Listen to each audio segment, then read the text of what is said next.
Can you speed up and slow down at the same time without changing tempo? A rhythm will sound like it is accelerating if the notes gradually get faster. And similarly, it will sound like it is decelerating if the notes gradually get slower.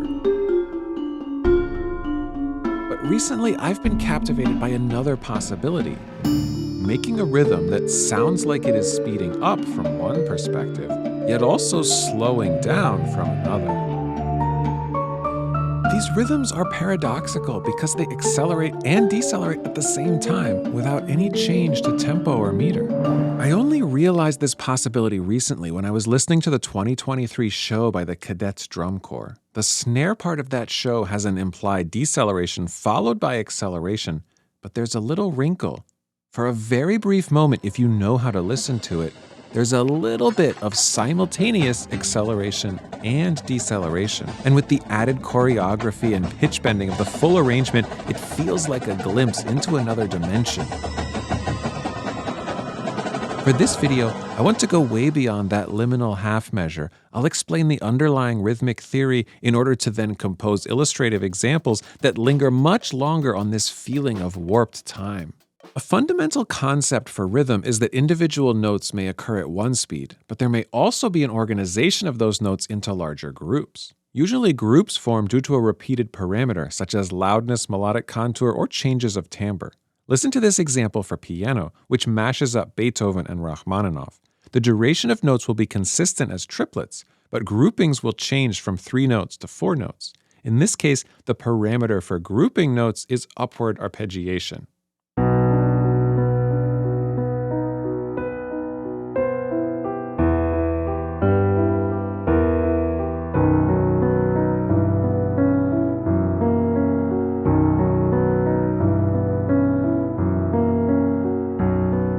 The speed of individual notes didn't change, but the rate of arpeggiated groups did. 4-note groups sounded slower because they take longer than the 3-note groups.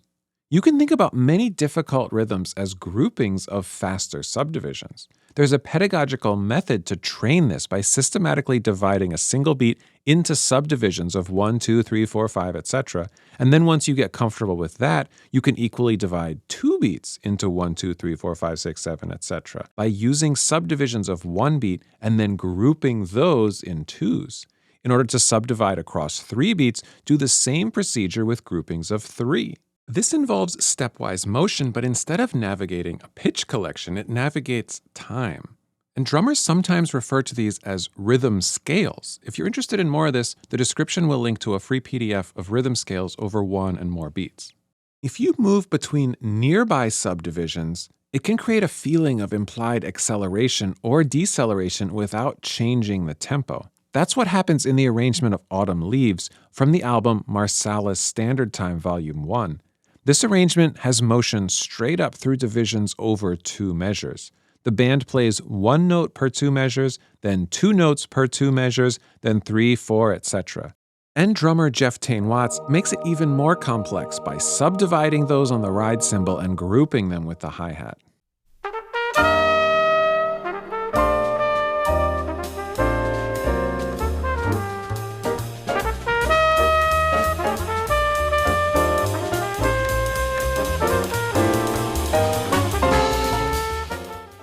The idea of apparent deceleration and acceleration is a thematic concept throughout the 2023 snare opener for the Cadets. Written by Lee Bettis as an homage to Tom Float, it first has an implied deceleration by moving through subdivisions 9, 8, 7, 6, 5, 4 per 2 beats, but what's really cool here is how it switches from deceleration to acceleration. If we consider only the individual note lengths, then it decelerates until these flams, since that's when we increase from 4 notes per 2 beats to 6 notes per 2 beats. But something else is happening with the structure of notes if you listen instead for only the loud accented notes, which then switch to flams. Subdivisions of 6 are grouped in 2s, so only 3 flams occur during that time. If you're listening to the accented notes and flams, it's still decelerating at that point, because per 2 beats, we go down from 4 flams to 3.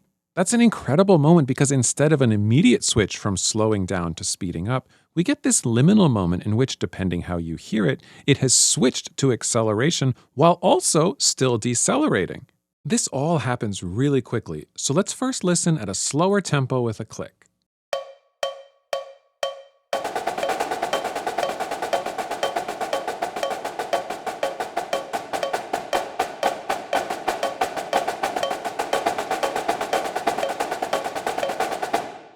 Now a little faster without the click.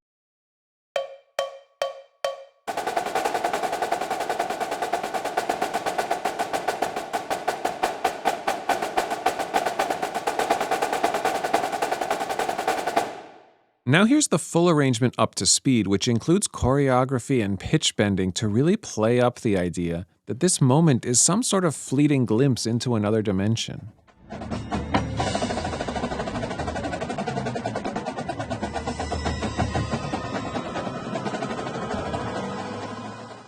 Whether or not you listen to this at the slow tempo, it still happens so quickly. We can compose a longer version of this time warping phenomenon by developing the underlying principle. Manipulate note speed and length of note groups separately so that one speeds up while the other one gets slower. I've composed lots of these little rhythmic modules. Let's start with this one. Circled notes refer to the beginning of rhythmic groups, but there are lots of different ways that groups can be expressed. I can articulate groups on a single drum by making the start of a group accented in volume. If you listen to the individual notes, it'll sound like it is speeding up. If you listen to the louder notes, then it'll sound like it is slowing down. These rhythms really warp beat perception, so I'm going to leave the click track on while I play through this on snare drum.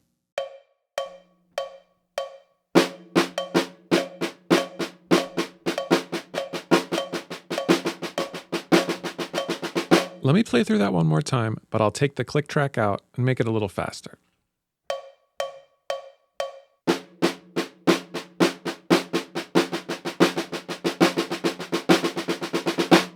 Now let's try a module where the reverse happens. In this case, the notes slow down, but the groups of notes speed up. Let's hear this one first on a single drum and articulate the groups with accented notes, and then we can try things that are more interesting.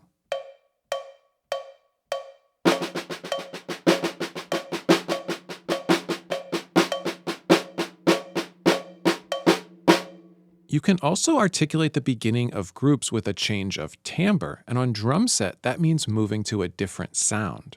I'm going to play notes on the hi-hat, which decelerate, and alternate between bass and snare drum and have those notes accelerate.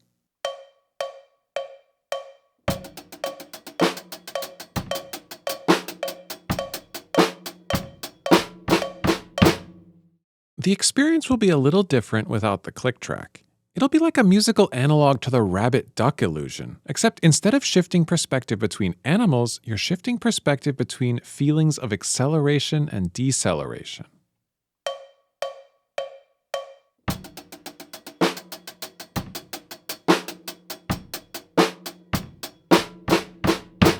We can also organize groups using pitch material. For example, I can set a consistent high point for each group start and descend down from that, as in this example performed on a handpan by Andrew Wyatt.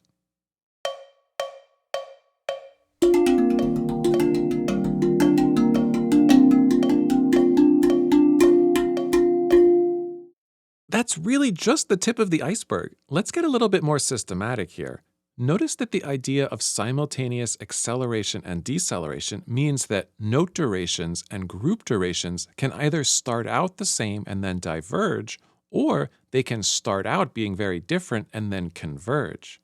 If I want to orchestrate these rhythms using pitches, I could bring out that idea of divergence by having individual notes which descend, while the start of each group ascends, or vice versa. Segments can move from the beginning of a group or toward the beginning of a group.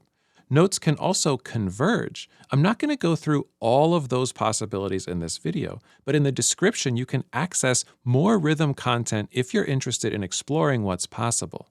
I've made modules for composers, exercises for percussionists, and not just time warping stuff, but also the idea of rhythm scales, nested tuplets, weird displacements, and tons of audio files to hear what all of that sounds like. Here's a little sample from that. I'll play through part of an exercise designed to practice tuplets nested within a 4/3 subdivision. You could adapt this for any instrument, but I'll play it on a snare drum.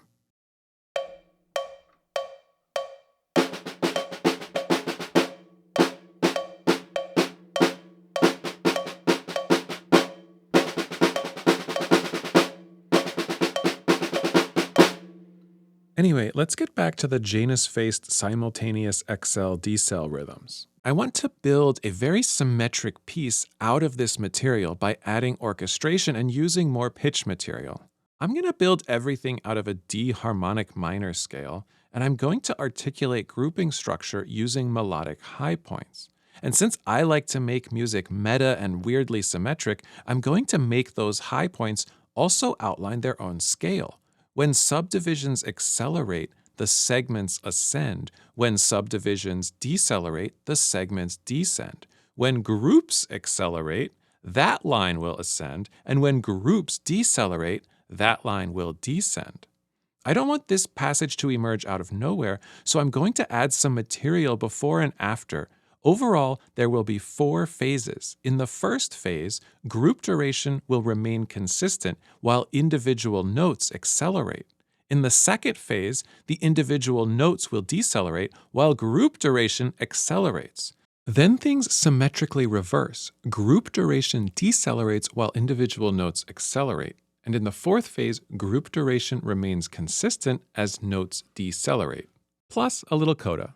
Since this is fully orchestrated, I can use instruments to double the high points, while other instruments can just articulate the changing subdivisions. I want to play up the weirdness of those middle phases, so I'll lead into them with a little bit of jet engine and then switch into a more synthetic sound palette there.